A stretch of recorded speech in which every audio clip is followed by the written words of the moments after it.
Well, thank you very much. Dear Mr. Governor, dear guests, I think it's a tribute to the quality of this conference that having seen this beautiful pool area outside, all of you are here inside. So if we look back at recent years, we observe a time in which the resilience of the European economy was being tested to the limit. Just over 2 years ago, we were coming out of a global pandemic and adjusting to Russia's unjustified invasion of Ukraine, which had triggered, we all remember, an energy crisis in Europe. The combination of these two factors resulted in a surge in inflation. The annual increase in the general price level of goods and services in the euro area peaked at 10.6% in October 2022. And Cyprus had already reached this peak in July of that year. This was far above the ECB Governing Council's 2% target for inflation over the medium term, which we see as best maintaining our primary objective of price stability. To counter this increase in inflation, in July 2022, we began increasing our key interest rates at an unprecedented pace. And by September 2023, they had risen by 450 basis points in total, with the deposit facility rate, which is the rate through which we steer the monetary policy stance, reaching 4%. Since then, the incoming information has shown that the disinflationary process is well on track.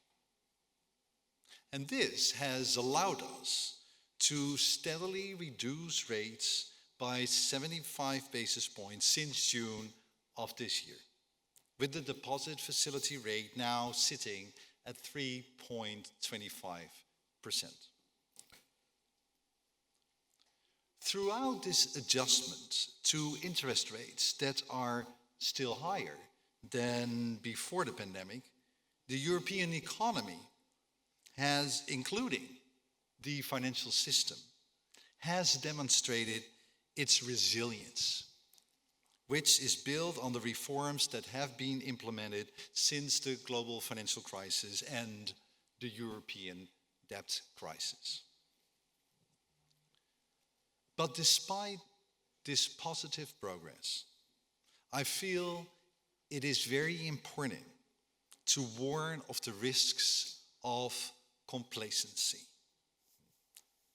Because the economy has by no means escaped the treacherous waters of recent years. If anything, we are venturing deeper into uncharted territory. In addition to risks to the outlook for economic activity being tilted to the downside, structural trends are developing that will provide significant challenges to the global and European economies in the years to come. Geopolitical tensions are not expected to subside, with Russia's war in Ukraine still ongoing and the escalating conflict in the Middle East showing no sign of abating. We are seeing economic fragmentation along geopolitical fault lines, and protectionist tendencies are growing. And all the while, the climate and nature crises are worsening, with disasters becoming ever more frequent and ever more severe.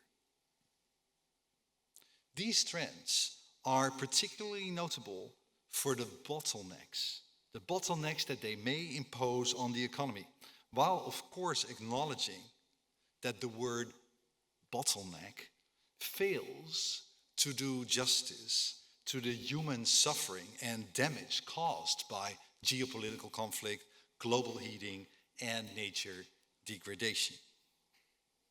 By bottlenecks, I mean interruptions and damages to the productive capacity of the economy. And in a speech that I am privileged to deliver later today at the University of Cyprus, I will go a bit more in depth on the consequences of a bottleneck economy and underline the importance of future-proofing our economy against geopolitical tensions, against economic fragmentation, and against climate and nature hazards, to ensure it is resilient in the face of more frequent bottlenecks.